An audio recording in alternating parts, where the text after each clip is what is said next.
ভাইরা, চিকিৎসা বিজ্ঞান বলেছে একটা মানুষের শরীর ভিতর থেকে যদি একটা নয়, দুইটা নয়, 20টা হাড় যদি ভেঙে যায় একাধারে একই টাইমে 20টি হাড় ভেঙে গেলে যেরকম যন্ত্রণা অনুভব হয়, তার থেকে বেশি যন্ত্রণা মা সন্তান ভূমিষ্ঠ করতে গিয়ে সহ্য করে। সুবহানাল্লাহ।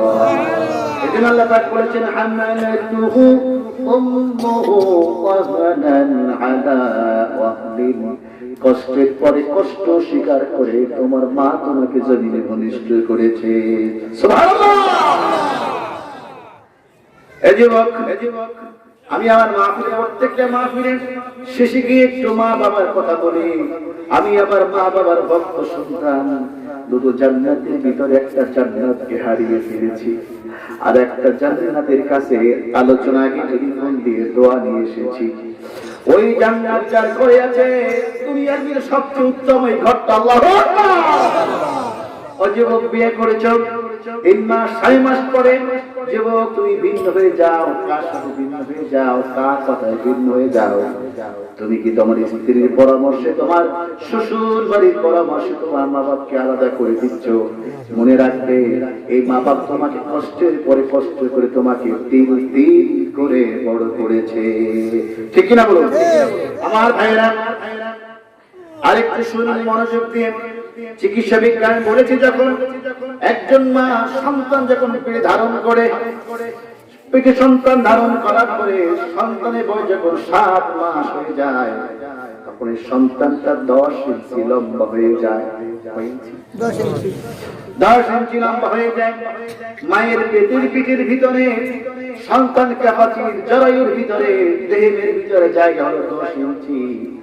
এই 7 মাস যখন পরিপূর্ণ হয়ে যায়, এই সন্তানের পাটা মায়ের কলিজার নিচে গিয়ে সেট করে দেওয়া হয়। সন্তান ধীরে ধীরে বড় হতে থাকে, আর মায়ের কলিজাটা ধীরে ধীরে উপরে উঠতে থাকে। চিকিৎসা বিজ্ঞান বলেছে, যত শান্ত সন্তান দেখো শরীরের ভিতরে, আমার ভাইরা, যে সন্তান মায়ের পেটে সবচেয়ে কম নড়াচড়া করে, ওই সন্তান সবচেয়ে, যেই সন্তান মায়ের পেটের ভিতরে কম নড়াচড়া করে, ওই সন্তান কমসে কম 4500 বার মায়ের কলিজার উপরে লাথি মারে। এই যুবক, কই যাও এই মায়ের রাইখা, কই যাও এই বাবাকে রাইখা? চিকিৎসা বিজ্ঞান বলেছে, ওই 4500 লাথির ভিতরে এমন 3টা লাথি মারে। লাস্ট লাথি যখন মায়ের কলিজার উপরে মারে, মায়ের কলিজাটা ফেটে যায়, মা বেহুশ হয়ে যায়, সন্তান তখন জমির উপরে ভূমিষ্ঠ হয়ে যায়। সুবহানাল্লাহ। এমন 3টা লাথি মারে, এটা সবাই মেরেছে, আমি মেরেছি, আপনি মেরেছেন। সন্তান যখন জমিনে আসে, মা রক্তাক্ত হয়ে যায়। রাসূল বলেছেন, হুমা জান্নাতুকা ওয়া নারুকা, এই মা বাপ তোমায় কত কষ্ট স্বীকার করে তোমাকে মানুষ করেছে, আর এই মা বাবা তোমার জান্নাত, এই মা বাবা তোমার জাহান্নাম। ঠিক কিনা বলুন? আকাশের নিচে জমিনের উপরে দোয়া কবুল হইতে চাও, ব্যবসায় যাইবা, বিদেশ যাইবা, নতুন দোকান দিবা, আলে এলাকার আলেমদেরকে ডাকবা, দোয়া করাইবা, ভালো কথা, কিন্তু সবার প্রথম তোমার মা তোমার বাবার কাছে গিয়ে দোয়া করলে, আমার রাসূল বলেছেন, সেই দোয়াটা সবার আগে আল্লাহর দরবারে মঞ্জুর হয়ে যাবে। সুবহানাল্লাহ। আমি মুসাফির, আমার দোয়া কবুল হইতে পারে, না হইতে পারে 50-50, কিন্তু রাসূল বলেছেন, সালাসু দাওয়াতিন মুস্তাজাবাতিন লা শাক্কা ফিহিন্না, 3 শ্রেণীর মানুষ যখন আল্লাহর দরবারে দোয়া করবে হাত তুলে, সেই দোয়ার ভিতরে আকাশের মাঝখানে কোনো পর্দা থাকে না, সেই দোয়ার সঙ্গে সঙ্গে আল্লাহর দরবারে মঞ্জুর হয়ে যায়। নাম্বার 1, দাওয়াতুল মাজলুম। মাজলুম ব্যক্তি, শুরুতে যে কথা বলেছিলাম, একটা লোকের উপর অন্যায় আপনি করতেছেন, তার দোষ না, যে করতে সে জুলুমকারী, আর যে সহ্য করে সে হচ্ছে মাজলুম। রাসূল বলেছেন, মাজলুম ব্যক্তি আল্লাহর কাছে দোয়া করে, আল্লাহ লোকটা আমার উপরে জুলুম করতেছে, ওই দোয়া আল্লাহর দরবারে মঞ্জুর হয়ে যায়। আর যদি কোনো সন্তান যদি পিতা মাতার জন্য দোয়া করে, বাবা মা দোয়া করে, দাওয়াতুল ওয়ালিদি আলা ওয়ালাদিহি, বাবা সন্তানের জন্য দোয়া করে আর দোয়া করে, ওই দোয়া আল্লাহর দরবারে মঞ্জুর হয়ে যায়। 3 নাম্বার হলো কোন মুসাফির ব্যক্তি দোয়া করে, সেই দোয়া আল্লাহ রাব্বুল আলামিনের দরবারে কবুল হয়ে যায়। সুবহানাল্লাহ। এজন্য আল্লাহ পাক বলেছেন, হামালাতুহু উম্মুহু ওয়াহানান আলা ওয়াহানিন, কষ্টের পরে কষ্ট স্বীকার করে তোমার মা তোমাকে লালন করেছে, পেটে ধারণ করেছে। এই যুবক, তুমি মাত্র বিয়ে করেছো, আমার বাবার বয়সে অনেক মুরব্বী আছেন, যদি আপনাকে বলি একটা নারকেল পেটের সামনে বেঁধে গামছা দিয়ে রশি দিয়ে বেঁধে আপনি হাঁটেন, আপনি 2 দিন হাঁটার পরে এরপরে নারকেলটা ফিক্কা ফালাই দিবেন। এটা পেটের সামনে বেঁধে কেমনি হাঁটে? আমি হাঁটতে পারি না, ব্যথা পাই, সহ্য করতে পারি না। কিন্তু আপনার মা, আমার মা, একটাই নয়, একদিন নয়, 2 দিন নয়, 10টা মাস পর্যন্ত সন্তানটাকে পেটে ধারণ করে ঘরের সব কাজ করেছে, রান্না বান্না করেছে, সব কাজ শেষ করেছে। এবার স্বামীর বিছানাটা যখন বিছাইয়া মশারিটা টানাই দিয়েছে, দেওয়ার পরে স্বামী বিছানায় শুয়েছে, স্ত্রীও স্বামীর পাশে শুয়েছে। কিছুক্ষণ পরে স্ত্রী উঠেছে, দাঁড়িয়ে হাঁটাতে শুরু করেছে। স্বামী ঘরে থেকে তাকিয়ে দেখলো রাত 11টা বেজে গেছে। প্রাণের স্ত্রী সারাদিন কষ্ট করে গর্ভধারণ অবস্থায় তিনি সংসারের সব কাজ করেছিল, এখন আমার পাশে তুমি ঘুমাইবার, কেন ঘুমাও না, কেন তুমি হাঁটো?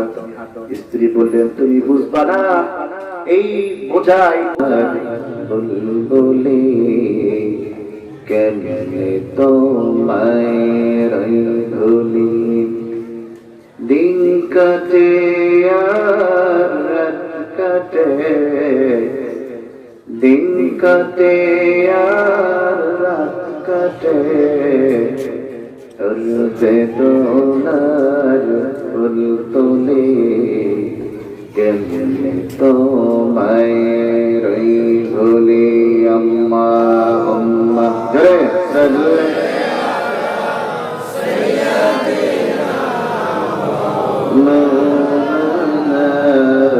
মুহাম্মাদ ওয়া আলিহি সাইয়্যিদিনা মাওলানা মুহাম্মদ।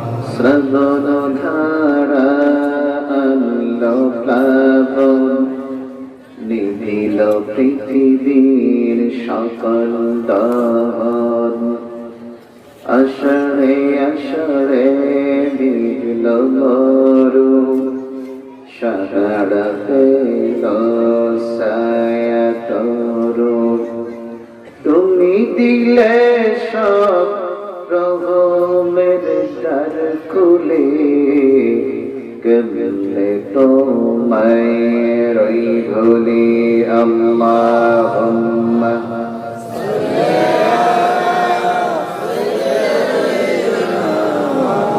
মাওলানা মুহাম্মদ ওয়া আলা আলি সাইয়্যিদিনা মাওলানা মুহাম্মদ বলগল উলা بكماله كشفت الدجى بجماله، حسنت جميع خصاله، صلوا عليه।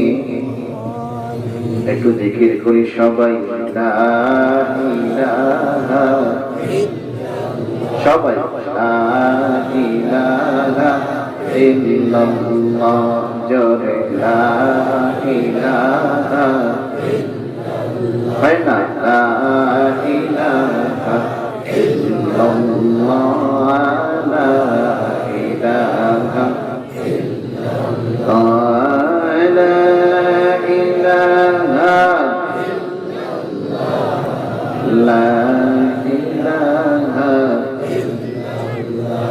লা ইলাহা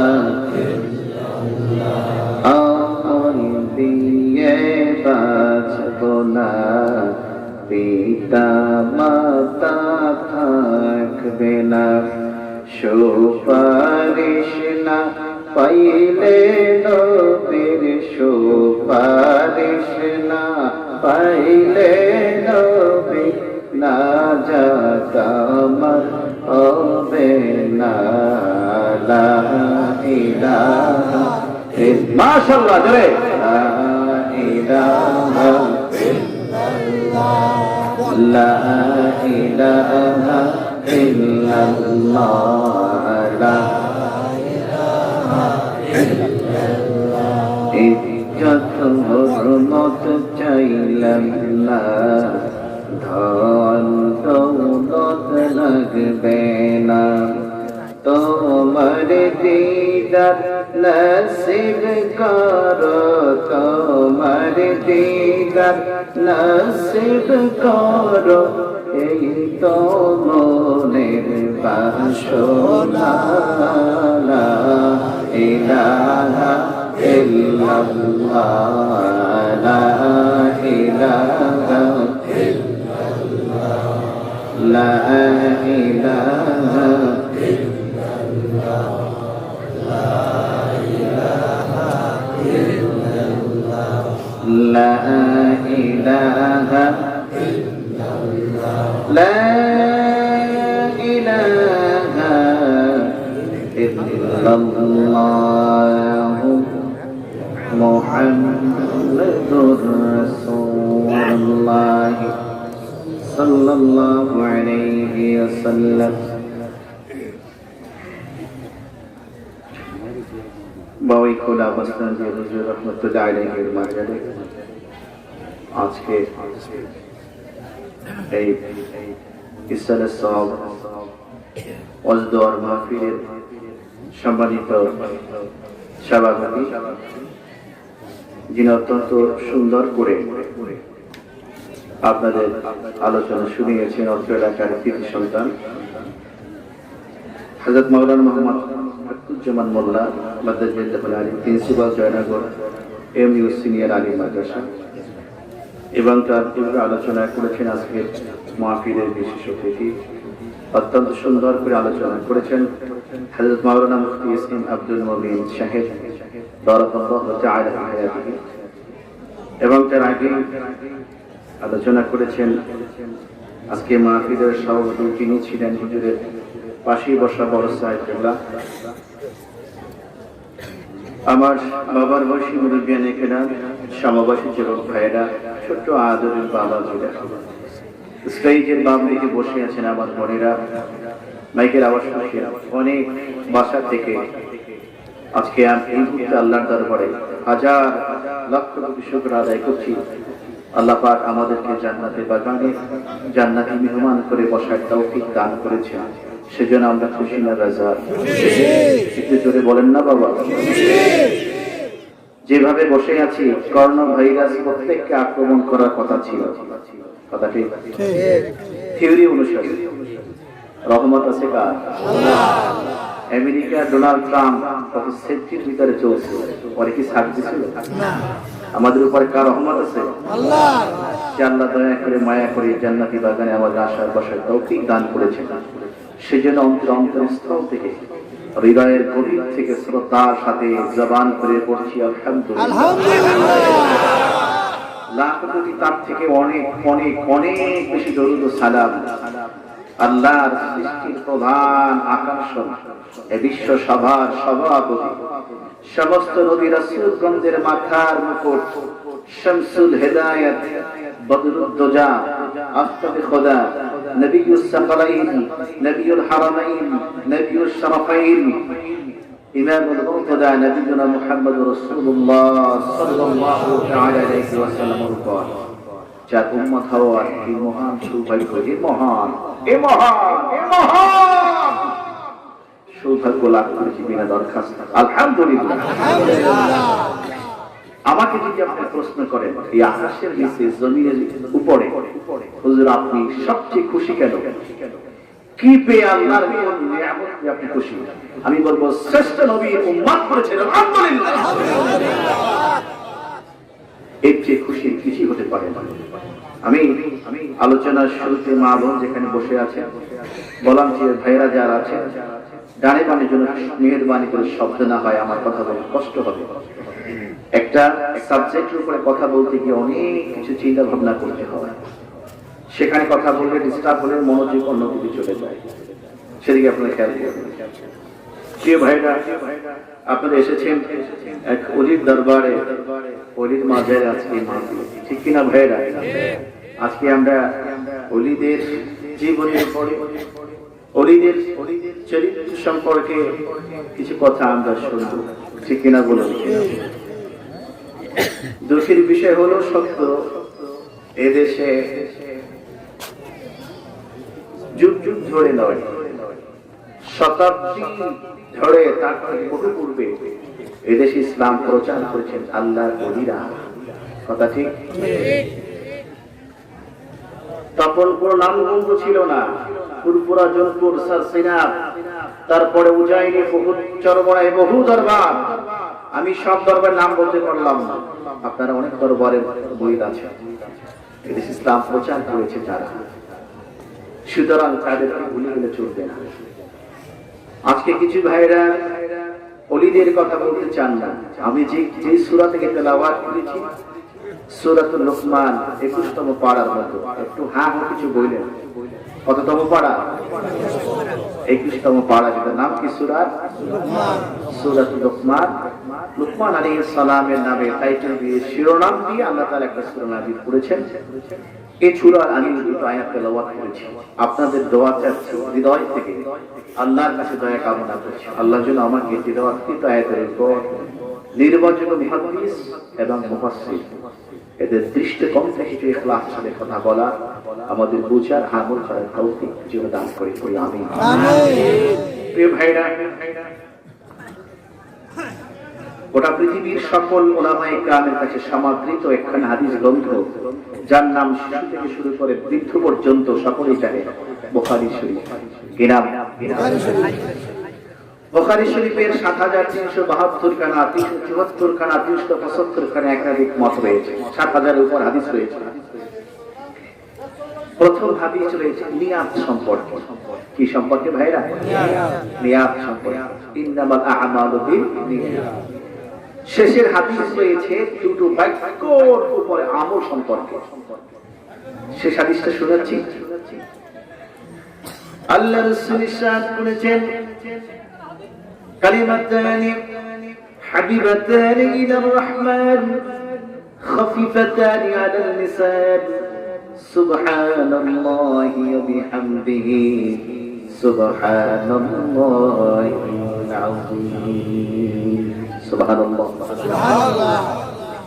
নবীজি জান্নাতি জবান দিয়ে ঘোষণা করলেন,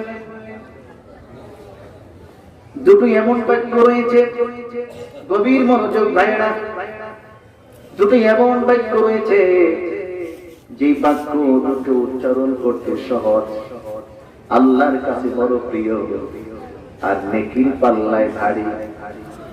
কথাটা দামি না কম দামি? আল্লাহর কাছে প্রিয়, আল্লাহর কাছে আল্লাহর কাছে উচ্চারণ করতে সহজ, মিজানের পাল্লায় ভারী। নবীজি বললেন, এমন দুটো বাক্য রয়েছে, সুবহানাল্লাহি ওয়া বিহামদিহি সুবহানাল্লাহিল আযীম। এই তাসবিহ দুটো আমল করবেন তো ভাইরা? অযথার সময় নষ্ট করে লাভ নেই। আমি ভূমিকায় এই দুটো হাদিস কান শোনালাম। ইমাম বুখারী রাহমাতুল্লাহ আলাইহি প্রথম নিয়াত সম্পর্কে বলেছেন, আর শেষে আমলের হাদিস বলেছেন। তার মানে নিয়াতকে সহি করলে কোনো আমল করার পূর্বে নিয়াতকে সহি করা প্রয়োজন। সহি করে একটা ব্যক্তি আমল করবে, আর একটা ব্যক্তি আর নিয়াত সহি না করে আমল করবে, তার মধ্যে বিটুইন টু ফান ডিফারেন্স, এর ভিতরে অনেক পার্থক্য হয়ে যাবে আমলে। সেজন্য আমরা নিয়াত করে বসবো, মুনাজাত করে গুনাহ মাফ হয়ে জান্নাতি হয়ে এখান থেকে বিদায় হবো, বলি আমিন। আরো জোরে বলি আমিন, আরো জোরে বলি আমিন। আপনারা আরো ভালো করে আগে বসবেন, কিচ্ছু করার নেই, দাঁড়িয়ে দাঁড়িয়ে শুনতে হবে। প্রিয় ভাইয়েরা আমার, ভাইয়েরা আমার, কোন সূরা থেকে যেন পড়ছিলাম মনে আছে? নাম কি? গতকালকে রাত 12টা আলোচনা করতেছি, বললাম এই আপনারা ঘুমাচ্ছেন কারা কারা, দেখে হাত তোলে। আপনারা ঘুমাচ্ছেন হাত তোলেন, দেখি কারা কারা ঘুমাচ্ছেন হাত তোলে। কেউ ঘুমান? কালকে 10-12 জন হাত তুলছে। কি ব্যাপার? বুঝতে পারি না, বুঝতে পারি এই তালে তালে। আপনাদের তাল ঠিক আছে, তাল ঠিক আছে তো ভাইরা? আমার যুবক ভাইরা, বাবাজিরা আমার, জানবেন দিয়ে আল্লাহ তাআলা সূরা নাযিল করলেন। কোরআন থেকে আমরা কথা শুনবো, কোরআন হাদিস থেকে কথা শুনবো। হয়তো কিচ্ছা কাহিনী বলে সময় নষ্ট করলে কোনো লাভ নাই, নাকি লাভ আছে? নবীজি বলেছেন, যে ব্যক্তি কোরআন থেকে কথা বললো সে সত্য কথা বললো। আকাশের নিচে জমিনের উপরে এই কোরআন থেকে আর সত্য কথা কিছুই নাই, ঠিক কিনা? আকাশের নিচে জমিনের উপরে কোরআন থেকে আর কোনো সত্য কথা নাই, ঠিক কিনা বলুন? আল্লাহ রাব্বুল আলামিন বলেছেন, ওয়ামান আসতাকু মিনাল্লাহি হাদিসা। আল্লাহর কথা থেকে আর কার কথা সত্য হতে পারে? কোরআন কার কথা? আল্লাহ। কার কথা? আল্লাহ। প্রিয় ভাইরা আমার, নবীজি বলেছেন, মান ক্বালা বিহি সাদাকা ওয়া মান আমিলা বিহি উজরা ওয়া মান হাকামা বিহি আদালা। কোরআন থেকে যে কথা বললো সে সত্য কথা বললো। কোরআন দিয়ে যে বিচার করলো সে ন্যায় বিচার করলো।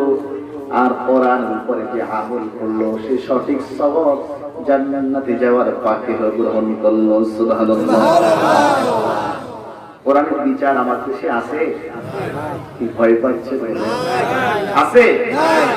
কোরআনের বিচার না থাকার কারণে, সত্য কথা বলা না থাকার কারণে, জুলুম নির্যাতন বেড়ে যাওয়ার কারণে আমাদের উপরে গজব একটার পর একটা চলে আসতেছে, ঠিক কিনা বলুন?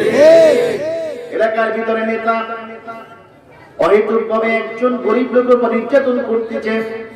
পার্শ্ববর্তী যারা আছে তারা দেখে প্রতিবাদ করে না, ঝামেলায় পড়লেও পড়ছে, বিপদে পড়লেও পড়ছে, আমি কেন যাব? ঠিক এরকম হচ্ছে না? কিন্তু আমার রাসূল কি বলেছেন? তোমার দেহে যখন দেখো লোকটা অন্যায় করতেছে, মান রাআ মিনকুম মুনকারান ফালইয়ুগাইয়িরহু বিয়াদিহি ফাইন লাম ইস্তাতি' ফাবিলিসানিহি ফাইন লাম ইস্তাতি' ফাবিকলবিহি ওয়া যালিকা আযআফুল ঈমান। সুবহানাল্লাহ। বিশ্বনবী বলেছেন, যখন অন্যায় দেখবে হাত দ্বারা প্রতিবাদ করবে। এলাকার ভিতরে কিছু ছেলেরা ইয়াবার ট্যাবলেটের ব্যবসা করে, কিছু নারী আছে যুবকদের চরিত্র নষ্ট করে, তোমরা তার প্রতিবাদ করবে। অন্যায় দেখে তোমরা তার প্রতিবাদ করবে। প্রিয় ভাইরা আমার, খেয়াল করুন, কিছু লোক আছে মানুষের উপর জুলুম করে, হাত দ্বারা তোমরা প্রতিবাদ করবে। গ্রামবাসী সবাই মিলে অন্যায় প্রতিবাদ করো, তাহলে পরে সমাজটা ভালো হয়ে যাবে, সমাজ থেকে অন্যায় দূর হয়ে যাবে, ঠিক কিনা বলুন? যদি হাত দ্বারা প্রতিবাদ করলে পরে তোমার উপর মামলা আসবে, হামলা আসবে, জুলুম আসবে, তোমাকে মারা হুমকি দিবে। এমন যদি হয় তাহলে তুমি মুখ দ্বারা বুঝিয়ে বুঝিয়ে তুমি অন্যায় প্রতিবাদ করো। এই মুখ দ্বারা বলতে গিয়ে যদি তোমার জীবনের আশঙ্কা চলে আসে, তাহলে পরে তুমি অন্তরে অন্তরে তুমি ঘৃণা করো। মনে রাখো, এটা হচ্ছে দুর্বল ঈমানের পরিচয়। সবার ঈমানের পরিচয় হলো অন্যায় যেখানে প্রতিবাদ সেখানে। বলুন, অন্যায় যেখানে, আওয়াজ করে বলুন, অন্যায় যেখানে প্রতিবাদ সেখানে। কোরআনের কথা। আমার ভাইয়েরা, এই অন্যায় প্রতিবাদ না থাকার কারণে সমাজ আস্তে আস্তে নষ্ট হয়ে গিয়েছে। কথা ঠিক? গভীর মনোযোগ দিতে হবে, বড় মজার কথা সামনে আছে। দেখুন, কোরআন দিয়ে বিচার করলে বড় সুন্দর বিচার হয়। কোরআন দিয়ে বিচার করলে কত ন্যায় বিচার হয়। এই কোরআনের উপর যদি কোনো ব্যক্তি চলে, এই মতের উপরে কোনো ব্যক্তি যদি থাকে, তাহলে পরে এই ব্যক্তি কোনোদিন অন্যায় অবিচারে লিপ্ত হবে না। একটি বিচারের নমুনা আপনাকে শোনাবো ভাইরা। খালিদ ওমরকে আপনারা চিনেন, নাম শুনেছেন। এই মাঝে মাঝে যে বুড়া মানুষ চায়, আপনারা মনে করেন না যে আমাদের ছুটি দিয়ে যায়, বয়স্ক লোক আছে একটু জরুরত ছাড়তে যায়, কথা ঠিক ভাইরা? খলিফা ওমরের সময় বড় মজার ঘটনা।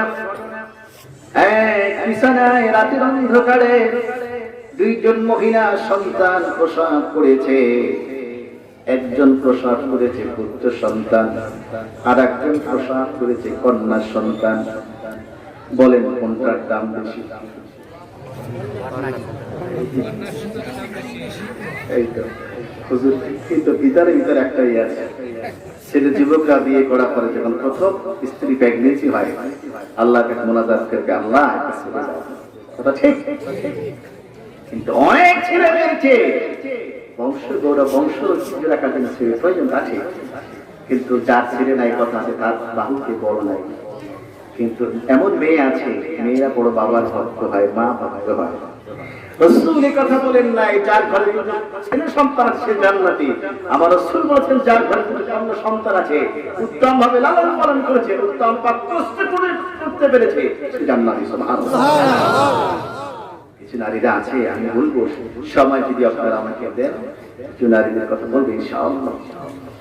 প্রিয় ভাইরা আমার, এবার অন্ধকারে যখন এক বিছানায় দুইজন নারী যখন দুটো সন্তান প্রসব করেছে, যেই নারী কন্যা সন্তান প্রসব করেছে, সে হাত দিয়ে দেখে পাশের মহিলাটা কি প্রসব করেছে।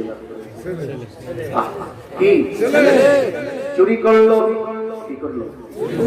চুরি করলো। চুপ করে নিজের সন্তানটা তার পাশে দিয়ে তার পুত্র সন্তানটা নিজের পাশে নিয়ে নিল, বড় সবের কাম করলো। হাদিসা ভাস করে আসছে তিনবার, কয়বার? আই দিয়ে ধাক্কা ধাক্কি করে।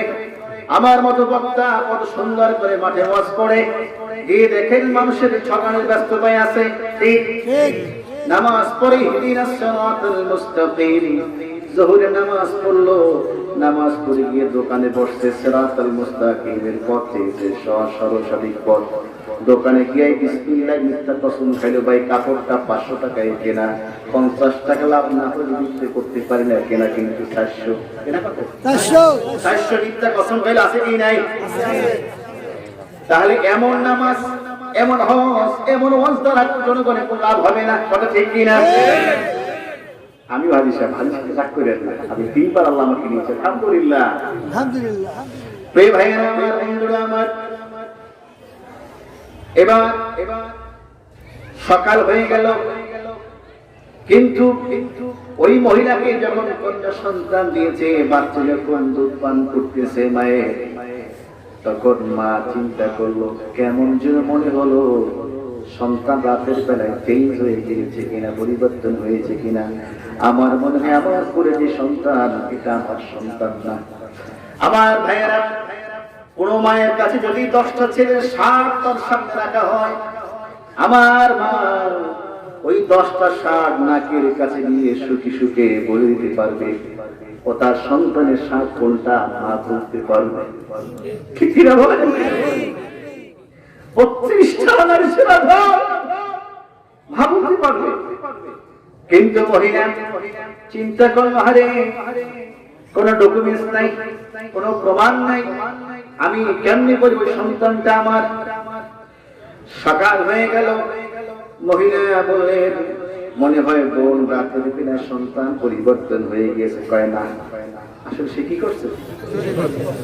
কি করছে ভাইরা? চুরি করেছে। কয় না, ঠিক আছে, ছেলে সন্তানরা ছেলেরা আমার, তোমার মেয়ে সন্তানই, কিন্তু তার মনের ভিতরে বড় জ্বালা, কেমনি বলবে, কেমনি নিজের সন্তান প্রমাণ করবে। চলো দুজন গিয়ে করিব মোদের কাছে যাই, দেখি তিনি ন্যায় বিচার করে দিতে পারেন কিনা। সুবহানাল্লাহ। যারা বলেন না এই বাড়িতে গিয়ে বললেন সুবহানাল্লাহ। সুবহানাল্লাহ বলে কি লাভ আছে? এই সুবহানাল্লাহ করতে যাবো নাকি ওয়াজ করবো? কোনটা? একটা বলিও পাওয়ার বাড়াইয়া বাড়ি দেন একটা সুবহানাল্লাহ। আল্লাহু আকবার। আপনাদের ভলিউম বেশি থাকবে, অসল ভলিউম কমাই দেবে, মোনাজাত দিয়ে দেবে, ভলিউম বাড়বে, ইনশাআল্লাহ। নারায়ে তাকবীর। প্রিয় ভাইরা আমার, এবার ওই মহিলা যেতে চায় না। কোন মহিলা? চুরি করছে, এটা বড় শুনছিলেন ভাব বুঝে আছে। এবার সে যেতে চায় না, চলো দুজনে যাই। জোর করে মহিলাকে নিয়ে খলিফা ওমরের দরবারে গিয়ে ওমরকে বললেন, রাতের বেলায় এক বিছানায় দুইজনে দুইটা সন্তান প্রসব করেছি। এখন মনে হয় ছেলের সন্তান পরিবর্তন হয়ে গিয়েছে, আমার মনে ওই সন্তানটা আমার। আর ওই মহিলা বলে, না, এটা সন্তান আমার। খলিফা ওমর বললেন, তোমাদের সন্তান প্রসব করেছে কোনো প্রমাণ আছে? হয় না। সন্তান যে বদল হয়ে গিয়েছে কেউ দেখেছে কিনা? কয় না। বলো, সাক্ষ্য ছাড়া কি করে আমি বিচার করব? তাও তো ঠিক কথা।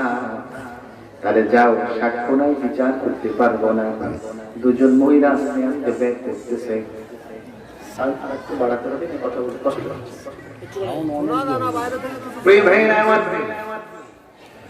আমাকে টানতে হবে তো। প্রিয় ভাইরা আমার, এবার মহিলা দুইজন ব্যাগ করলেন। হযরত ওমর মনে মনে চিন্তা করলেন, আমি তো একটু চিন্তাও করলাম না, ভাবনাও করলাম না, বিচার করার চেষ্টাও করলাম না। কিয়ামতের ময়দানে আল্লাহ যদি আমাকে ধরে বসে, ওমর তোমার কাছে তুমি মহিলা গিয়েছিল বিচারের জন্য, বিচার করো নাই, আমি আসামি কাজ করে দাঁড়াতে হবে। এই চিন্তা তো আমরা অনেকেই করি না, কথা ঠিক কিনা বলেন? সিডারে গেছে কয় সালে? 2007 সালে। এই সিডারে কত মানুষ মারা গেছে, কত মানুষের ঘর চলে গেছে, কিন্তু কত চেয়ারম্যান মেম্বারের পেট বড় হয়ে গিয়েছে, কথা ঠিক কিনা বলেন? অনেক জায়গায় চেয়ারম্যানের পুকুরে তারানের টিন পাওয়া গেছে, অনেক জায়গায় মেম্বারের বাড়িতে খাটের নিচে ঝুল পাওয়া গেছে, অনেক জায়গায় মেম্বারের বাড়িতে ত্রাণের চাল পাওয়া গেছে। গেছে কি গেছে না? তাহলে পরে জনগণেরটা নষ্ট করে, হক নষ্ট করে তারা নির্বাচন করে। আর গিয়ে বলে, ভাই নির্বাচন আসলে বড় একটা টুপি লাগায়, হাতে তসবি থাকে, মুখে দাড়ি থাকে, যে ভাই ভাই ভাই বাবা, যে ভাই বাবা তারে কয় ভাই, মাথায় কোনো খেয়াল নাই, কথা ঠিক? আবার স্লোগান দেয়, আকাশ ভাইয়ের চরিত্র ফুলের মতো পবিত্র, নামাজ পড়ে না, একত্র আছে কি নাই? আরে কি স্লোগান আর স্লোগান, নেতার স্লোগানে গলা ফাড়াই এলাই সকাল থেকে সন্ধ্যা পর্যন্ত বিশকাম রং সাফরি আর আকিস বিড়ি। আকিস বিড়ি 20 প্যাকেট খায় তো 2 প্যাকেট বাকি থাকে 18 প্যাকেট। নির্বাচন 1 মাস, এই 18 দিনের প্যাকেট জমা করে গিয়ে দোকানে বলে, ভাই ভাই কে দামে রাখলাই দাও। এত পাইলার না, নির্বাচনের দিন সিলেছিলাম, কয় তুমি বিড়ি বেচতেছো, তোমার এই বিড়ি বেচা যে কয় টাকা, তার থেকে তোমার মাথার উপর খাইবে 100 গুণ টাকা চেয়ারম্যান, ঠিক কিনা বলো? চেয়ারম্যান তো তোমরা খাইছো, এখন চেয়ারম্যান তোমারটা খাবে না? ভাইরা আমার, বন্ধুরা আমার, হযরত ওমর বললেন, দাঁড়াও দেখি তোমাদের জন্য কি করা যায়। মহিলা দুইজন বসলেন। হযরত ওমর হযরত আলীকে ডাক দিলেন। কাকে ডাক দিলেন? কাকে? আলী। যে আলী সম্পর্কে রাসূল বলেছেন, আনা মদিনাতুল ইলমি ওয়া আলিতুন বাবুহা। আল্লাহু আকবার। আমি হচ্ছে জ্ঞানের শহর, এই শহরের দরজা হচ্ছে আমার কলিজার টুকরা সাহাবী হযরত আলী। সুবহানাল্লাহ। নবী জ্ঞানের শহর, এই শহরে ঢুকতে একটা দরজা আছে কি নাই? এই ঘরে ঢুকতে দরজা আছে কি নাই? আছে। প্রিয় ভাইরা আমার, হযরত আলী ডাকলেন। হযরত আলী চলে আসলেন, ডাক মারি, বড় একটা জটিল মামলা, তোমাকে তদন্ত করে তারপর বিচার করতে হবে। কি মামলা? উভয়ের স্টেটমেন্ট সুন্দর করে শুনলো। কোন যদি ব্যক্তি নাই বিচার হয়ে থাকে, বাদী এবং বিবাদী উভয় বক্তব্য শুনতে হবে, ঠিক কিনা বলুন? এক পক্ষের কথা শুনে টাকাকে অনেকে বিচার রায় দেয়, আছে কি নাই? কিয়ামতের ময়দানে ওই রায়কারীকে জাহান্নামে যেতে হবে এই ভুল রায় দেওয়ার কারণে। প্রিয় ভাইয়েরা আমার, বন্ধুরা আমার, এবার হযরত আলী বললেন, ঠিক আছে, আজকে বিচার হবে না, আগামী কালকের সকালে হবে। কবে হবে? আগামী কালকে সকালবেলা হবে। তবে শর্ত হচ্ছে, তোমরা বাসা থেকে যার যার বুকের দুধ একটা পেলায় করে দহন করে নিয়ে আসবা, তারপরে তোমাদের বিচার হবে। ঠিক আছে, চলে গেলাম। রাত পার হয়ে গেল, যার যার স্তন থেকে দুধ দহন করে একটা পেয়ালায় করে নিয়ে আসলেন। এবার খলিফা ওমর বসা, হযরত আলীও বসা। এবার পেয়ালা দুটো সামনে রাখা হলো, দুইজন মহিলা বাচ্চাও করে নিয়ে বসে আছেন। এবার হযরত আলী বিচার শুরু করে দিলেন, ওমর চেয়ারের উপরে বসা। সুবহানাল্লাহ। কি দিয়ে বিচার? কি দিয়ে বিচার? সবাই বলেন কি দিয়ে বিচার? এইটা আপনাদের সূত্র ভুলে যেতে, তাফসীর বুঝতে হবে, আপনার মন খেয়াল রাখতে হবে। কোরআন দিয়ে বিচার করলে ন্যায় বিচার হয়, সেটাই ভাবে চাই। কোন সাক্ষ্য নাই, এভিডেন্স নাই, কোন প্রমাণ নাই, কিভাবে ন্যায় বিচার করলো? আল্লাহু আকবার। হযরত আলী একটা পেয়ালার দুধ ধরে, পেয়ালাটা ধরে নাড়াচাড়া দিলেন। নাড়াচাড়া দেওয়ার পরে দেখলেন, বললেন এই দুধটা কোন মহিলার? ওই মহিলা হাত করে বললেন আমার বুকের দুধ। বললেন তোমার কোলে কি সন্তান? কয় আমার কোলে হচ্ছে পুত্র সন্তান। কয় না, তোমার হচ্ছে কন্যা সন্তান। আল্লাহু আকবার। এবার অপর মহিলা আছে পেয়ালার ভিতরে দুধ রেখেছে, এবার সেই পেয়ালাটা ধরে নাড়াচাড়া দিলেন। তারপরে বললেন তোমার কোলে কি সন্তান? কয় আমার কোলে কন্যা সন্তান। কয় না, দুধ প্রমাণ করেছে তোমার হচ্ছে পুত্র সন্তান। সুবহানাল্লাহ। হযরত আলী কদম জড়িয়ে ধরলেন, বিচার রায় দিয়েছেন, ফয়সালা মেনে নিব, কিন্তু কেমনে বিচার করলেন? কেমনে করলেন জানা দরকার আছে না? আছে আছে। হযরত আলী বিচারে রায় দিলেন, বললেন শোনো, বিচারটা আমি করি নাই, বরং আমার আল্লাহ কোরআন দিয়ে বিচার করে দিয়েছেন। সুবহানাল্লাহ। কি বিচার? তিনি কোন সূত্র ধরলেন, কোন উসুল ধরলেন, কোন আইন ধরে বিচার করলেন? তিনি বলছেন লিযাকারু মিসলু হাজ্জিল উনসায়াইন, অর্থাৎ হলো দুইজন কন্যা সন্তান যা পিতার সম্পদ পাবে, একজন ছেলে একজন মেয়ে যা পাবে ছেলে তার দ্বিগুণ পাবে। সুবহানাল্লাহ বলেন।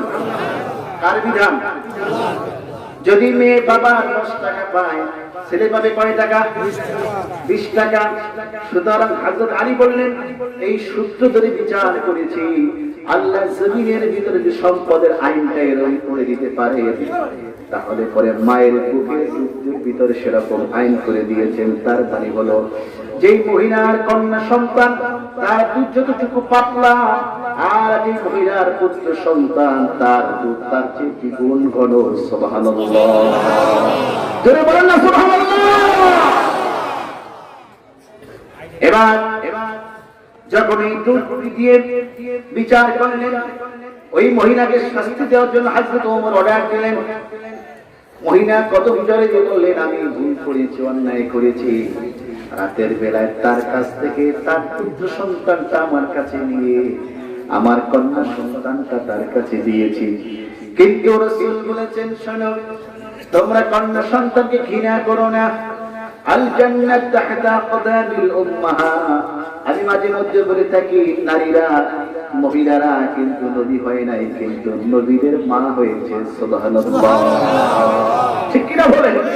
আমরা পুরুষ, আমাদের পায়ের তলে জুতা, আর আমার মা তার পায়ের তলে আল্লাহ জান্নাত লিখে দিয়েছেন। আল্লাহু আকবার। ঠিক কিনা ভাইরা? কাজেই কোন নারীকে ঘৃণা করবে না। যেই ঘরের ভিতরে কন্যা সন্তান রয়েছে সেই ঘরটা রহমত দিয়ে পরিপূর্ণ করে দিয়েছেন কে? যে বলেন কে? আল্লাহ রাসূল বলেছেন শোনো, এক সাহাবীকে বললেন তোমার সবচেয়ে বড় সাদাকা কি আমি বলবো? সাহাবায়ে কেরাম বলেন ইয়া রাসূলুল্লাহ, হাবিবুল্লাহ আপনি বলুন।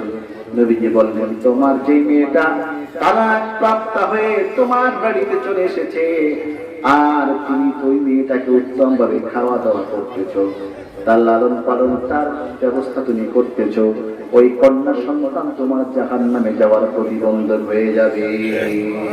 সুবহানাল্লাহ। তোমার সবচেয়ে বড় সম্পদ হচ্ছে ওই মেয়ের পিছনে খরচ করা।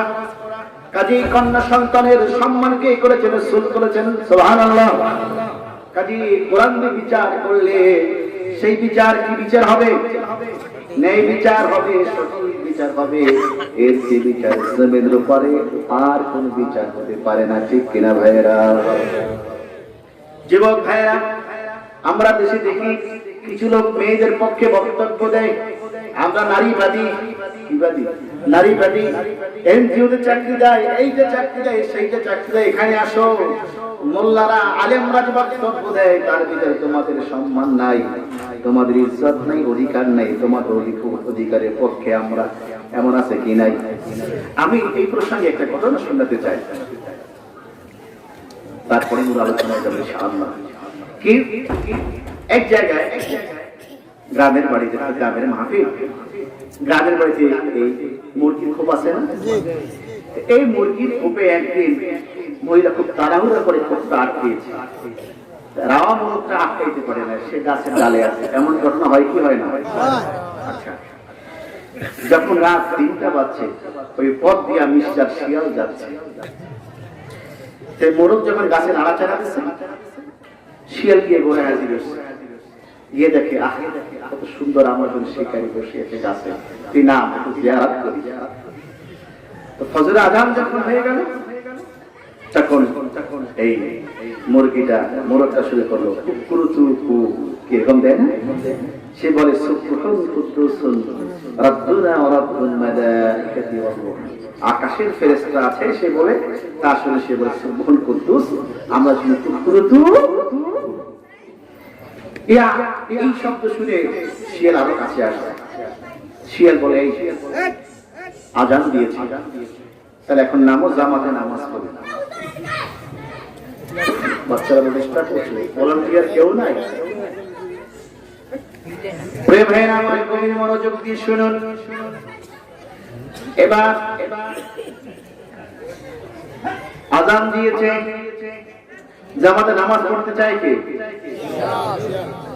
শিয়ালের জ্ঞান দিয়ে জামাতে নামাজ পড়া নাকি মোরগটা খাওয়া?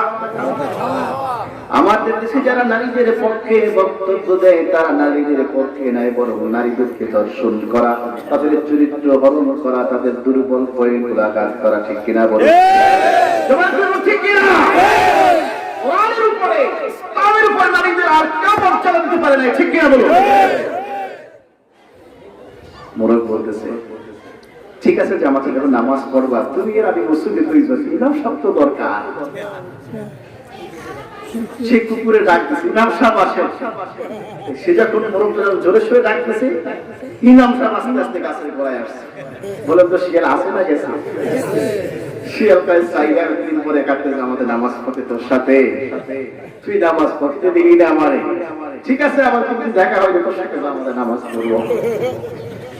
আমাদের দেশে এমন কিছু লোক আছে কি নাই, যারা নামাজ পড়তে চায়, যারা নারীদেরকে নারীদের সম্মান করতে গিয়ে বাইরে নামাইতে চায়, তারা নারীদের ইজ্জত হরণ করতে চায়, ঠিক কিনা বলুন? আপনাদেরকে পর্দা করুন, আপনাদেরকে পর্দা করুন, নারীদের ইজ্জত ইসলাম দিয়েছে, তার থেকে আর বেশি আর কেউ দেয় নাই, ঠিক কিনা বলুন? আইয়ামে জাহিলিয়াতের জামানায় একজন পুরুষ 10 নারী বিয়ে করত, বিয়ে করার পরে আবার এনি টাইম ছেড়ে দিত। স্বামীর সম্পদ পেত না, বাবার সম্পদ পেত না, পুত্রের সম্পদ পেত না, কোথাও সম্পদ পেত না। ইজ্জত ছিল নারীদের। জীবন্ত অবস্থায় কবর দিলে 2 হাত 2 পা 4 হাতটা বেঁধে, তারপরে দ্রুত গতিতে ঘোড়ার পিছনে চড়ে ঘোড়ার লেজের সঙ্গে বেঁধে, তারপরে স্বামী, নিষ্ঠুর স্বামী ঘোড়াকে ঢাকাতো, বিছানার শয্যা পাশে জিনিস হয় সেই নারীকে, সেই স্ত্রীকে বিছানার পাশে জিনিস হয়, তাকে এরকম পাথরে আঘাত খেতে খেতে, রক্ত পড়তে পড়তে, চিৎকার করতে করতে নারী মারা যেত। ইসলাম এসে নারীর সম্মান বাড়িয়েছে না কমিয়েছে? আমার রাসূল সেই নারীদের সম্মান দিয়ে তাকে রানীর আসরে বসিয়েছে। সুবহানাল্লাহ। প্রিয় ভাইরা, সেজন্য কোরআন থেকে আমরা কথা শুনব। কি থেকে? কোরআন থেকে কথা বলে, সেটা কি কথা? সবার মনে নেই কি কথা? কোরআন দিয়ে বিচার করলে কি বিচার? নেই বিচার। আর কোরআন সুন্নাহর উপর যে আমল করবে, আল্লাহ পাক তাকে উজরাত সওয়াব দান করবেন না। সুবহানাল্লাহ। প্রিয় ভাইরা আমার, বন্ধুরা আমার, সূরা লুকমান থেকে কেন তেলাওয়াত করলাম? নিশ্চয়ই এর মধ্যে কোনো কারণ আছে, এর ভিতরে কোনো কিন্তু আছে। গভীর মনোযোগ দিতে হবে। প্রিয় ভাইরা আমার, লুকমান আলাইহিস সালাতু ওয়াস সালাম তিনি কিন্তু সুন্দর ছিলেন না, নবীও ছিলেন না, রাসূলও ছিলেন না, সমস্ত মুফাসসিরিন کرام একমত, শুধু একজন ছাড়া হযরত ইকরিমা রাহমাতুল্লাহি আলাইহি তিনি বলেছেন তিনি রাসূল ছিলেন, তোমার নবী ছিলেন, তার মতটা বড় দুর্বল। কিন্তু তাছাড়া বাকি সবাই বলেছেন তিনি নবীও ছিলেন না, রাসূলও ছিলেন না। তার প্রমাণ হলো হযরত লুকমান আলাইহিস সালাম গোলাম ছিলেন, হাবশী গোলাম ছিলেন। গোলাম কোনদিন নবী হতে পারে না। একটা কথা মনে রাখতে হবে, যত নবী রাসূল পৃথিবীতে আগমন করেছেন সবাই উচ্চ মর্যাদা উচ্চ বংশের জন্মগ্রহণ করেছেন। সুবহানাল্লাহ। মক্কার ভিতরে কুরাইশ বংশের রাসূল হাশিমি বংশে জন্মগ্রহণ করেছেন। এর চেয়ে মর্যাদাশীল বংশ সৌদি আরবের ভিতরে মক্কার ভিতরে তখনকার ছিল না। সুবহানাল্লাহ। সমস্ত নবী রাসূলরা ছিলেন শ্রেষ্ঠ বংশের। কাজেই প্রিয় ভাইরা আমার, লোকমানে হাকিম লোকটা ছিল কালো। কি ছিল? কথা বলেন। কালো। ঠোঁট দুটো ছিল মোটা মোটা। সুদানের তার বাড়ি ছিলেন।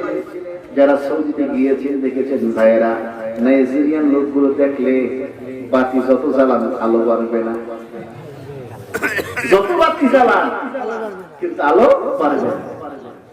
কিন্তু আমি হিসাব করে দেখেছি আমার বাংলাদেশি যারা আছে এদেরকে মোটামুটি দাঁড় করাইলে কেউ ঠেলে দিতে পারবে না। আলহামদুলিল্লাহ। অনেক দেশের লোকের সাথে কথা হয়েছে, কিন্তু মিশরের এক সুন্দর বেশি লম্বা আছে, আবার ইন্দোনেশিয়ার খাটো খাটো, নাকটা চ্যাপ্টা। তো আমার বাংলাদেশি যারা আছে যারা চায় এদেরকে দাঁড় করে মোটামুটি ধাক্কায় ফালাই দিতে পারবে। আলহামদুলিল্লাহ। তো তিনি লোকটা ছিলেন কালো, ঠোঁট দুটো মোটা ছিলেন, কিন্তু তার ব্যবহার ছিল অত্যন্ত সুন্দর, অত্যন্ত জ্ঞানের কথা বলতেন। তার কথাগুলো আল্লাহর কাছে এত বেশি ভালো লাগলো, আল্লাহ পাক সেই কথাগুলো কোরআনে পুট করে দিলেন মানুষের জন্য, মানুষের হেদায়েতের জন্য। সুবহানাল্লাহ। তিনি একজন নবীও ছিলেন না, রাসূল ছিলেন না, কিন্তু তার কথাগুলো আল্লাহর কাছে এত বেশি ভালো লেগেছে, তার নামের উপর আল্লাহ পাক একটা সূরা নাযিল করে দিয়েছেন। সুবহানাল্লাহ। লোকমান হাকিম তাফসীর ইবনে কাসির মধ্যে এসেছে, লোকমান হাকিম একদিন ঘুমিয়েছিলেন, আল্লাহ পাক ইলহাম পাঠালেন লোকমান হাকিম, ইলহামের মাধ্যমে জানালেন লোকমান তোমাকে আমি হুকুমত আর হিকমত দুইটা তোমাকে তোমার ইচ্ছায় দিলাম। তার মানে তোমাকে ক্ষমতাও দিতে চাই অথবা তোমাকে জ্ঞানের রাজ্য দান করতে চাই, তুমি কোনটা নিবা? ঘুমিয়ে গেছে? তোমাকে জগতের ভিতরে ক্ষমতা দিতে চাই অথবা তোমাকে জ্ঞানের ক্ষমতা দিতে চাই, তুমি কোনটা নিবা? হযরতে লোকমান হাকিম ডাক দিয়ে বলেন, আল্লাহ যদি বাছাইটা আমাকে করতে দাও, বাছাইটা আমাকে করতে দাও, তাহলে আমি হুকুমত চাই না, আমি হিকমত চাই, আমি জমিনের ক্ষমতা চাই না, আমি তোমার জ্ঞানের ক্ষমতা চাই। সুবহানাল্লাহ। আল্লাহ রাব্বুল আলামিন বলেছেন, ওয়া মান ইউতাল হিকমাতা ফাকাদ উতিয়া খায়রান কাসীরা। আল্লাহু আকবার। ওয়া মান ইউতাল হিকমাতা, আল্লাহ পাক যাকে হিকমত দান করেন, জ্ঞান দান করেন, ফাকাদ উতিয়া খায়রান কাসীরা, তাকে সত্যি সত্যি কল্যাণ দান করা হলো। সুবহানাল্লাহ। এইজন্য কেউ একটা ছেলে যে আলেম হয়, গ্রামের ভিতর, ওই মহল্লার ভিতর, ওই ইউনিয়নের ভিতর, এই থানার ভিতর সবচেয়ে দামি ওই আলেম ব্যক্তি যে এলেম অনুসারে আমল করে। এলেম আছে আমল নাই, এমন আলেমের দাম নাই। হিকমতের ব্যাখ্যা করতে গিয়ে ইমাম ফখরুদ্দিন আল রাজি রাহমাতুল্লাহ আলাইহি তিনি ব্যাখ্যা করেছেন, হিকমত তাকে বলা হয় আল্লাহ পাক যাকে জ্ঞান দিয়েছেন, এবার জ্ঞানের উপরে আমল করার তৌফিক দান করেছেন, অর্থাৎ ইলম দিয়েছেন, আমল করার তৌফিক দিয়েছেন। ইলম আর আমল দুটো সমন্বয় নাম হচ্ছে হিকমত। দুটো সমন্বয় নাম কি? হিকমত। আল্লাহ পাক হিকমত দান করেছেন। এইজন্য কোন একজন কবি বলছেন, আল আলিমু বিলা আমালিন কাশজারি বিলা সামারিন। যেরকম গাছ আছে গাছে ফল নাই, গাছ আছে গাছে ফল নাই, গাছের যেরকম দাম নাই, আলেম হয়েছে আমল নাই, সেরকম আলেমের কোনো দাম নাই। কথা ঠিক কিনা বলে? আপনার বাগানে 10টা আম গাছ লাগিয়েছেন, 8টা আম গাছে আম হয়েছে, 2টি আম গাছ, 3 বছর অপেক্ষা করেছেন কিন্তু আম ধরে না। এখন কি করবেন? ঘুমাই গেছে, কি করবেন? এটা করবেন না? আশজারি বিনা সামারিন, গাছ আছে, গাছ যেরকম ফল না ধরলে সেই গাছের যেরকম মূল্য নাই, সেরকম আলেম হয়েছে, আমল নাই, তার কোনো মূল্য নাই। আলেম হওয়ার পরে আমল যে বিক্রি করতে পেরেছে, আল্লাহ বলেন জমিনের ভিতরে তার জন্য সবাই দোয়া করে, তার কিসমত ভালো হয়ে গিয়েছে। রাসূল বলেছেন মান ক্বারাআল কুরআন ফাস্তাজহারাহু ফাআহাল্লা হালালাহু ওয়া হারামা হারামাহু أدخله الله الجنة وشفعه في 10 من أهل بيته كلهم قد وجبت لهم النار سبحان الله তিরমিজি শরীফে আল্লাহ রাসূল ইরশাদ করেছেন, যে ব্যক্তি হালালকে হারাম হালাল জানলো, হালালকে হালাল জানলো, হারামকে হারাম জানলো, আল্লাহ পাক কিয়ামতের ময়দানে এমন আলেমকে জান্নাতে দিবেন। সুবহানাল্লাহ। وشفعه في 10 من أهل بيته كلهم قد وجبت لهم النار। ওই আলেমকে, হাফেজ কোরআনকে আল্লাহ পাক কিয়ামতের ময়দানে বলবেন, শুধু তুমি জান্নাতে যাইবা তা নয়, তা নয়, তোমাকে স্পেশাল পাওয়ার দিলাম, ক্ষমতা দিলাম, তুমি 10 জন জাহান্নাম থেকে বাছাই করে করে তুমি সহ 11 জান্নাতে চলে যাও। সুবহানাল্লাহ। মোট কয়জন? 11 জন। প্রিয় ভাইরা আমার, হযরত লোকমান হাকিমকে আল্লাহ পাক জ্ঞান দান করেছিলেন। কি দান করেছিলেন? জ্ঞান দান করেছিলেন। কেমন জ্ঞান? একটা एग्जांपल শুনাই। তিনি এক গোলাম ছিলেন, মনে ব্যক্তি ডাক দিয়ে বলে, লোকমান হাকিম শোনো, আমি তোমাকে একটা প্রশ্ন করি, শোনো, তোমাকে একটা কাজ করতে হবে। কি কাজ? লোকমান হাকিম, তুমি একটা বকরি জবাই করো। কি জবাই করবে? বকরি ছিলেন? বকরি জবাই করো। জবাই করার পরে ওই বকরির মধ্যে সবচেয়ে দুটো ভালো যে দুটো জিনিস আমার সামনে তুমি প্রেজেন্ট করো, হাজির করো, আমি সে দুটো রান্না করে খাবো। লোকমান হাকিম একটা বকরি জবাই করলো। জবাই করার পরে ওই বকরির জিহ্বাটা এবং কলিজাটা নিয়ে আসলো। কি নিয়ে আসলো? জিহ্বা কলিজা মনিবের সামনে হাজির করলেন। কিছুদিন যাওয়ার পরে আবার মনিব তাকে বললেন, লোকমান হাকিম, আবার একটা বকরি জবাই করো। তারপরে ওই বকরির ভিতর মন্দ যে দুইটা জিনিস আমার সামনে তুমি হাজির করো। এবার আবার বকরি জবাই করে, গতবার কি নিয়েছিলেন? এবার আবার জিহ্বার কলিজা দুইটা জিনিস মনিবের সাথে হাজির করলেন। মনিব বলেন, বাবা, যখন ভালো চাইলাম তখন জিহ্বার কলিজা নিয়ে আসলাম, যখন মন্দ যখন চাইলাম তাও জিহ্বার কলিজা নিয়ে আসলাম, কারণটা কি বুঝিয়ে বলো। লোকমান হাকিম বললেন, যার জিহ্বার কলিজাটা ভালো তার পুরো দেহটাই ভালো, যার জিহ্বার কলিজাটা মন্দ তার পুরো দেহটাই মন্দ। সেজন্য আলা বিযিকরিল্লাহি তাতমাইন্নুল কুলুব, কোন বান্দা যদি শান্তি পেতে চায় এই কলবের ভিতরে আল্লাহর জিকির করে শান্তি পাবে। ঠিক কিনা বলুন? প্রিয় ভাই আমার, যার কলবটা ভালো তার দেহটা ভালো, যার জিহ্বা ভালো তার দেহটা ভালো। এই জিহ্বা দিয়ে কথায় কথায় নেকের কাজ করা যায়, কথায় কথায় গুনার কাজ করা যায়। ঠিক কিনা বলুন? এজন্য লোকমান হাকিম বড় জ্ঞানী ছিলেন। তার সন্তানদেরকে তিনি ওসিয়ত করলেন। আপনারা যারা বাবা আছেন, আমি বাবা হয়েছি, আপনি বাবা হয়েছেন, আপনার সন্তানের উপরে আপনার কিছু দায়িত্ব রয়েছে। বাবা, আপনার ছেলে, আপনার মেয়ে, আপনার স্ত্রীর উপরে আপনার কিছু ইমানি নৈতিক দায়িত্ব রয়েছে। সেই দায়িত্ব আপনি যদি গাফিলতি করেন, কিয়ামতের ময়দানে আসামির কাঠগড়ায় দাঁড়াতে হবে। এবার বলুন, সেই দায়িত্বগুলো আমরা শুনতে চাই কি চাই না? হাত তুলে বলুন, শুনতে চাই কি চাই না? নারায়ে তাকবীর বলিয়ে মর্তে কমে গেছে। এবার একটা টেস্ট হয়ে যাবে। হবে হবে হবে। নারায়ে তাকবীর। 75% 100 হবে। 100 রেডি? কাল জিরো। নারায়ে তাকবীর। মাশাআল্লাহ। আমার ভাইরা, লোকমান হাকিম তার ছেলেদেরকে নসিহত করলেন, ইদ ক্বাল লোকমান লিইবনিহি ওয়া হুয়া ইয়াইযুহু ইয়া বুনাইয়া লা তুশরিক বিল্লাহ। একজন মুসলমান, একজন ইমানদারের প্রথম ছেলের প্রতি, মেয়ের প্রতি নসিহত থাকবে তা হচ্ছে, বাবা কোনদিন আল্লাহর সঙ্গে শিরিক করা যাবে না। কার সঙ্গে? কি করা যাবে না? শিরিক করা যাবে না। বাবা আল্লাহ সব গুনাহ মাফ করবেন, কোন গুনাহ মাফ করবেন না বলেন তো? নামাজ পড়েন নাই, মাফ করতে পারেন কে? রোজা রাখেন নাই, মাফ করতে পারেন কে? স্ত্রীকে পর্দা করেন নাই, মাফ করতে পারেন কে? হজ করেন নাই, মাফ করতে পারেন কে? চুরি করেন নাই, মাফ করতে পারেন কে?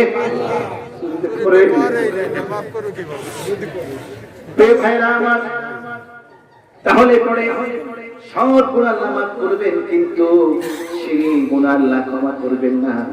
প্রথম সন্তানকে শিক্ষা দিলেন শিরক কি? শিরক দুই প্রকার, শিরক আসগর আর শিরক আকবার। শিরক দুই প্রকার, বড় শিরক আর ছোট শিরক। একটুখানি শিরক সম্পর্কে বলে সামনে যাব।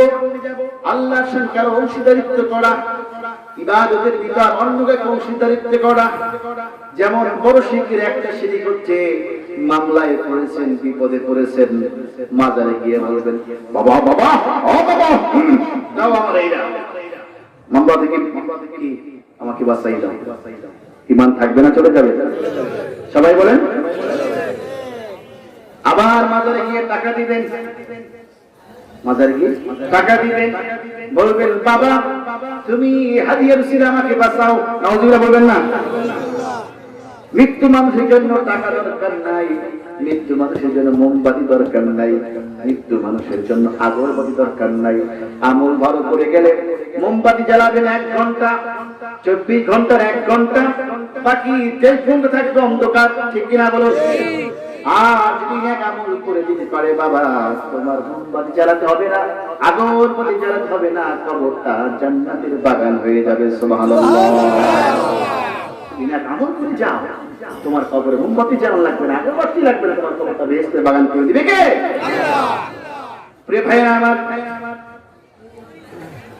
গভীর মনোযোগ দিয়ে শুনুন। কিছু লোক আছে নামাজ পড়ে, শুক্রবার দিন বড় পাঞ্জাবি, বড় স্প্রে মেরে, সেন্ট মেরে যায় নামাজটা নিয়ে আগের কাতারে এসে হাজির। যুবকরা কয়, দেখছো কত দামি পাঞ্জাবি গায়ে দিয়েছে, মনে মনে ফুলে পটকা মাছ হয়ে যায়। আছে কি নাই? আছে। কিছু লোক দান করে, লোকেরা বলবে বড় দানশীল, লোকেরা দানশীল বলবে। একটা হাদিস শোনাচ্ছি, কিয়ামতের ময়দানে আল্লাহ পাক 3 শ্রেণীর মানুষকে নেক কাজ করার পর জাহান্নামে দিবে। কোথায় দিবে? জাহান্নামে। এই বক্তাকে ধরে, হুজুরকে তাকে ধরে সার্চ করা দরকার।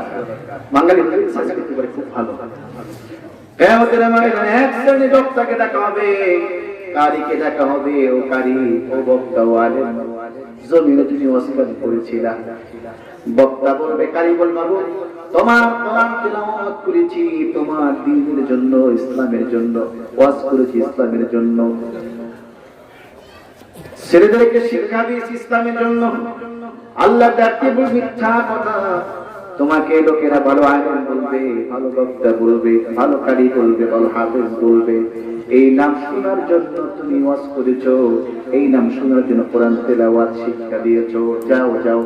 ফেরেশতাদেরকে বলবেন, আল্লাহ এই কবুল করে জাহান্নামের দিকে নিক্ষেপ করো। নাউযুবিল্লাহ।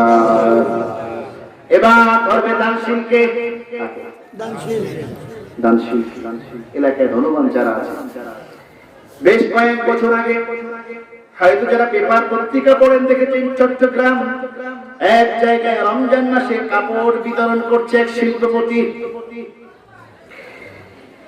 বেশ কয়েকদিন আগে সংবাদ তার গেটে হাজার হাজার নারী পুরুষ একত্র হয়েছে। যখন গেটটা খুলে দিয়েছে মাত্র একটা কাপড়ের জন্য, এত বেশি জনগণ ধুমড়ে মুচড়ে যখন ভিতরে প্রবেশ করে তাড়াহুড়া করে পদপিষ্ট হয়ে সেই জায়গায় 7 জন মানুষ মারা গেছে। নাউযুবিল্লাহ।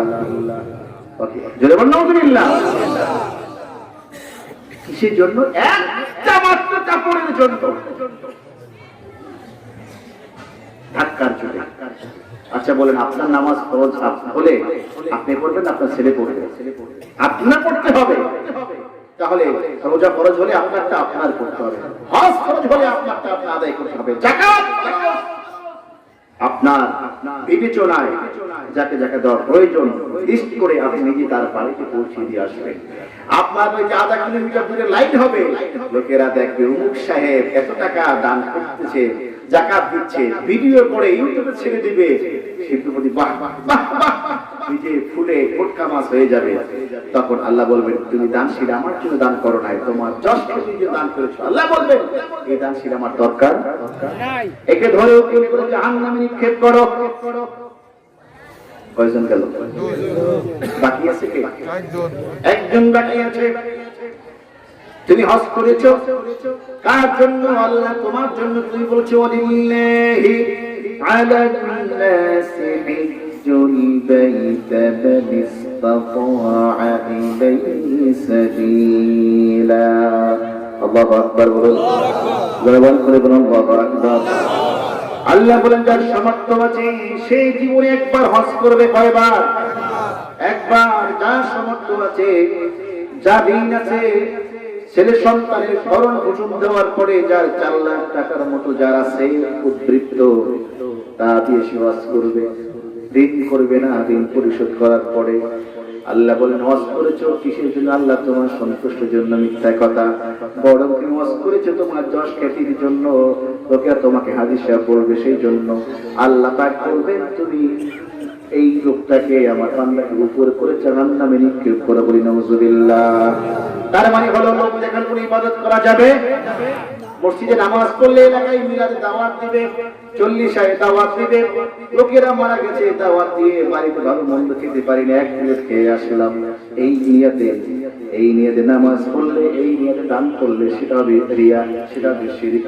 শিরক করা যাবে না। একমাত্র কার সন্তুষ্টির ইবাদত করতে হবে বলেন? কার সন্তুষ্টির জন্য? আল্লাহ সন্তুষ্টির জন্য। এই জন্য বলছে আল্লাহ পাক বলেছেন ওয়াদউহু মুখলিসিনা লাহুদ্দীন। তোমরা আল্লাহকে ডাকো মুখলিস ভাবে, খালিস নিয়তে। সুবহানাল্লাহ, সুবহানাল্লাহ। প্রিয় ভাইরা আমার, মুখলিস নিয়তে, খালিস ভাবে, আন্তরিক ভাবে যদি কোনো ব্যক্তি আল্লাহকে আল্লাহ বলে একবার দেয়, আল্লাহ বলে আমার বান্দা ডাকের জবাব আমি রব্বুল আলামিন 70 বার দিয়ে দেই। সুবহানাল্লাহ। হযরত নবী ইউনূস সাল্লাল্লাহু আলাইহি ওয়াসাল্লাম নাম শুনেছেন, ঠিক কি না বলেন? তিনি যখন এলাকার ভিতর থেকে না বলে আল্লাহর পারমিশন না নিয়ে যখন তিনি জাহাজে উঠলেন, লম্বা চল সেদিকে যাব না। এবার যখন জাহাজ উঠতেছে, জাহাজ যাচ্ছে না, জাহাজের নাবিক বললেন এমন একজন গোলাম আছে যিনি পলাতক গোলাম, মালিকের কাছে বলে আসে নাই। ওই গোলামটা জাহাজের ভিতর থাকতে পড়ে, তাহলে এই জাহাজ আর চলবে না। ওই গোলামটাকে জাহাজ থেকে ফালাই দিতে হবে। হযরত ইউনূস সাল্লাল্লাহু আলাইহি ওয়াসাল্লাম ডাক দিয়ে বলেন সেই গোলামটা আমি। আল্লাহু আকবার বলেন। সেই গোলামটা আমি। সেই গোলামটাকে নিজে স্বীকার করে আমি গোলাম। নাবিক সহ জাহাজ যারা ছিল বিশ্বাস তারা করে না, বিশ্বাস তারা করল না। তারা বললেন শোনো, আমার দিকে খেয়াল করুন, এই এত সুন্দর চেহারা, এত সুন্দর পোশাক, সমস্ত নবীরা ছিল অপূর্ব সুন্দর। আল্লাহু আকবার। কি ছিলেন? অপূর্ব সুন্দর, অপূর্ব সুন্দর দিয়ে আল্লাহ পাক সৃষ্টি করেছেন। তো একবার, দুইবার, তিনবার লটারি করলো, 3 বার ইউনূস নবী নাম আসলো। ইউনূস নবী লাফ দিয়ে নদীতে পড়ে গেল। ফি জুলুমাতিস সালাস, 3টা অন্ধকারের ভিতরে পড়ে গেল। তাফসীরে এসেছে সেই রাতটা ছিল অমাবস্যার অন্ধকারের রাত, পানির গভীরতার রাত, আর মাছের পেটের রাত, অন্ধকার। এই 3টা অন্ধকার যখন ইউনূস নবী লাফ দিয়ে ঝাঁপ দিয়ে যখন পানির ভিতরে পড়লেন, নদীর মাছ তাকে খেয়ে ফেললো। ইউনূস নবী মনে করছেন আমি শেষ, আমি কি শেষ। কোরআন আল্লাহ পাক বলছেন ওয়াজান্নুন ইয যাহাবা মুগাদিবান ফাযান্না আল্লান নাকদিরা ফানাদা ফিজ যুলুমাতি আল্লা ইলাহা ইল্লা আনতা সুবহানাকা ইন্নী কুনতু মিনাজ যালিমিন। জবান করে আল্লাহু আকবার বলুন। হযরত ইউনূস আলাইহিস সালাম একান্তভাবে মনোযোগ দিয়ে ফিরিয়ে মনোযোগ দিয়ে খালিস নিয়ত যখন ওই মাছের পেটের ভিতর বন্দী হয়ে গেলেন, বন্দী হয়ে যখন হাত পা নাড়াচাড়া দিলেন, তখন তিনি এই মাছের পেটের ভিতর দেখলেন জীবিত আছে। সুবহানাল্লাহ।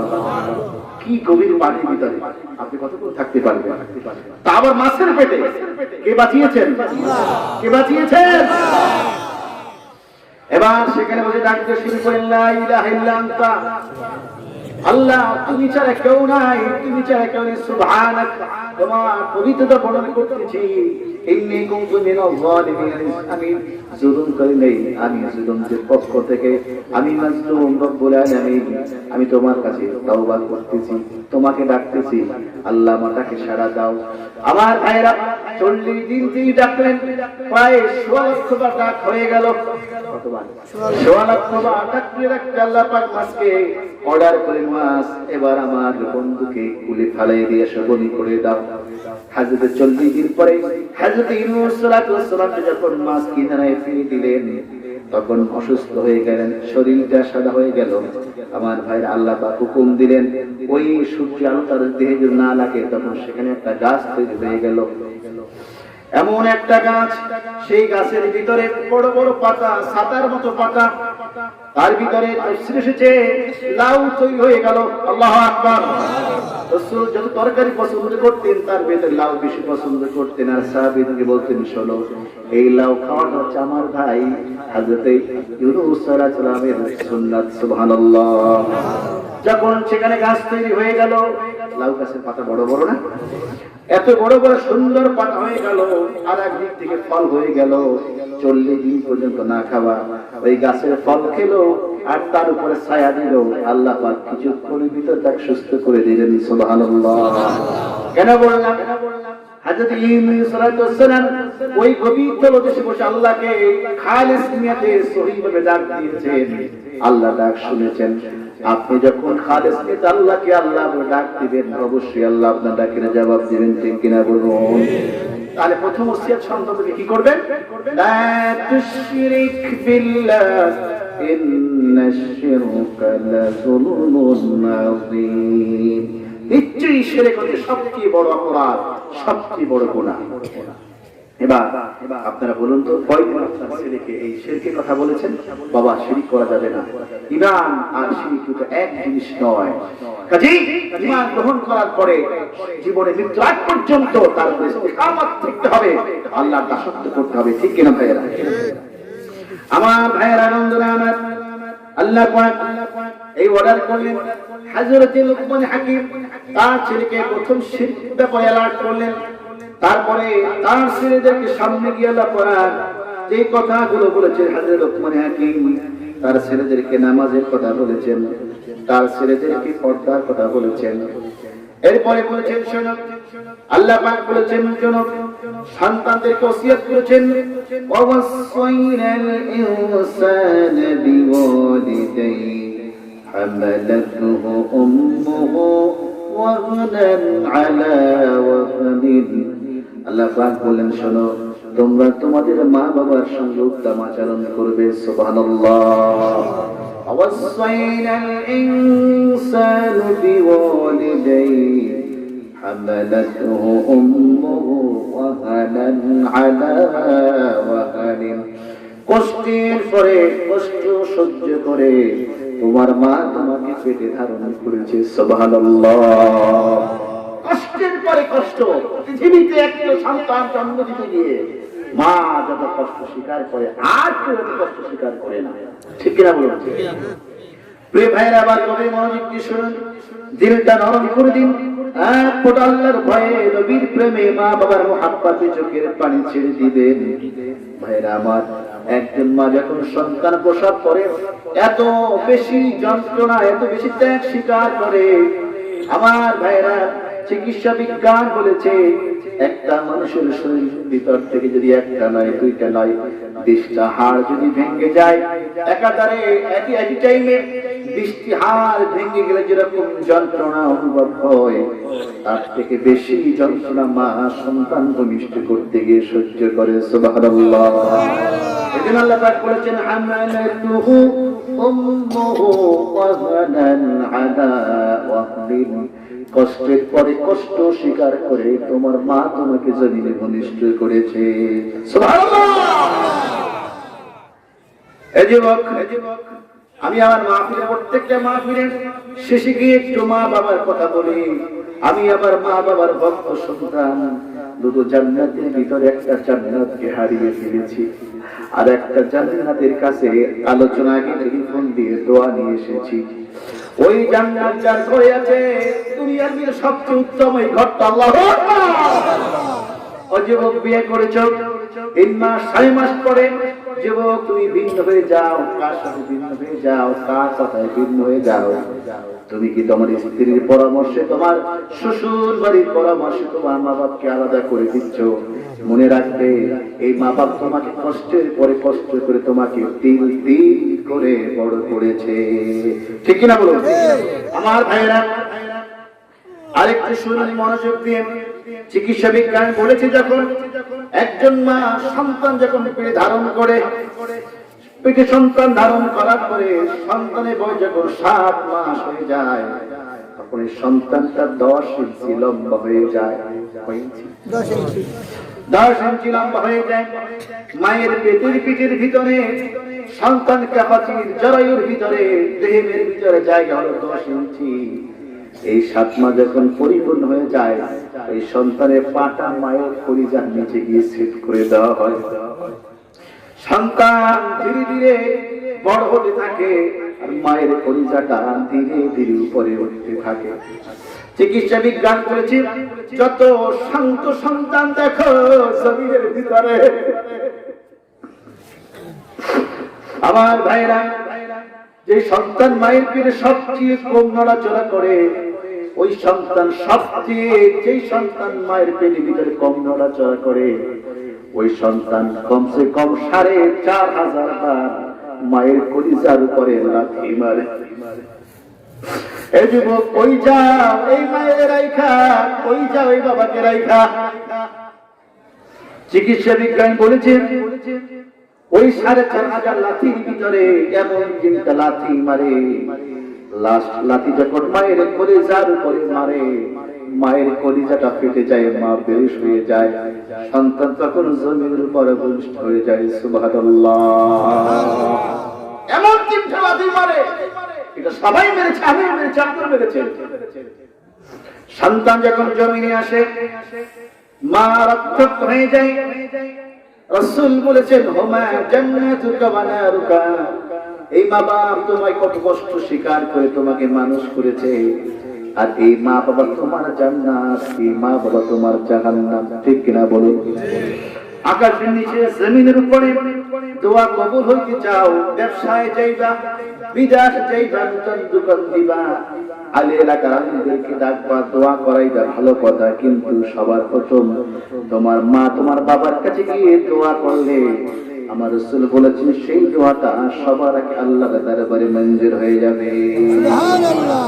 আমি মুসাফির, আমার দোয়া কবুল হইতে পারে, না হইতে পারে 50-50, কিন্তু রাসূল বলেছেন, সালাসু দাওয়াতিন মুস্তাজাবাতিন লা শাক্কা ফিহিন্না। 3 শ্রেণীর মানুষ যখন আল্লাহর দরবারে দোয়া করবে হাত তুলে, সেই দোয়ার ভিতরে আকাশের মাঝখানে কোনো পর্দা থাকে না, সেই দোয়ার সঙ্গে সঙ্গে আল্লাহর দরবারে মঞ্জুর হয়ে যায়। নাম্বার 1, দাওয়াতুল মাজলুম। মাজলুম ব্যক্তি, শুরুতে যে কথা বলেছিলাম, একটা লোকের উপর অন্যায় আপনি করতেছেন, তার দোষ না। যে করতে সে হচ্ছে জুলুমকারী, আর যে সহ্যকারী সে হচ্ছে মাজলুম। রাসূল বলেছেন, মাজলুম ব্যক্তি আল্লাহর কাছে দোয়া করে, আল্লাহ লোকটা আমার উপর জুলুম করতেছে, ওই দোয়া আল্লাহর দরবারে মঞ্জুর হয়ে যায়। আর যদি কোন সন্তান যদি পিতা মাতার জন্য দোয়া করে, বাবা মা যা দোয়া করে, দাওয়াতুল ওয়ালিদি আলা ওয়ালাদিহি, বাবা সন্তানের জন্য দোয়া করে আর বড় দোয়া করে, ওই দোয়া আল্লাহর দরবারে মঞ্জুর হয়ে যায়। 3 নাম্বার হলো, কোন মুসাফির ব্যক্তি দোয়া করে, সেই দোয়া আল্লাহ রাব্বুল আলামিনের দরবারে কবুল হয়ে যায়। সুবহানাল্লাহ। এজন্য আল্লাহ পাক বলেছেন, হামালাতুহু উম্মুহু ওয়াহানান আলা ওয়াহানিন কষ্টের পরে কষ্ট স্বীকার করে তোমার মা তোমাকে ধারণ করেছে, পেটে ধারণ করেছে। এ যুবক, তুই মাত্র বিয়ে করেছ, আমার বাবার বয়সে অনেক মুরব্বী আছেন, যদি আপনাকে বলি একটা নারীকেল পেটের সামনে বেঁধে গামছা দিয়ে রশি দিয়ে বেঁধে আপনি হাঁটেন, আপনি 2 দিন হাঁটার পরে এরপরে নারিকেলটা ভিক্ষা ফালাই দিবেন। এটা পেটের সামনে বেঁধে কেমনি হাঁটে? আমি হাঁটতে পারি না, ব্যথা পাই, সহ্য করতে পারি না। কিন্তু আপনার মা, আমার মা, একটাই দুই নয়, একদিন নয়, 2 দিন নয়, 10টা মাস পর্যন্ত সন্তানটাকে পেটে ধারণ করে ঘরের সব কাজ করেছে, রান্না বান্না করেছে, সব কাজ শেষ করেছে। এবার স্বামীর বিছানাটা যখন বিছাইয়া মশারিটা টানাই দিয়েছে, দেওয়ার পরে স্বামী বিছানায় শুয়েছে, স্ত্রীও স্বামীর পাশে শুয়েছে। কিছুক্ষণ পরে স্ত্রী উঠেছে, দাঁড়িয়ে হাঁটাতে শুরু করেছে। স্বামী ঘরের দিকে তাকিয়ে দেখলো রাত 11টা বেজে গেছে। প্রাণের স্ত্রী সারাদিন কষ্ট করে গর্ভধারণ অবস্থায় তুমি সংসারের সব কাজ করেছ, এখন আমার পাশে তুমি ঘুমাইবা, কেন ঘুমাও না, কেন তুমি হাঁটো? স্ত্রী বললেন, তুমি বুঝবা না, এই বোঝাই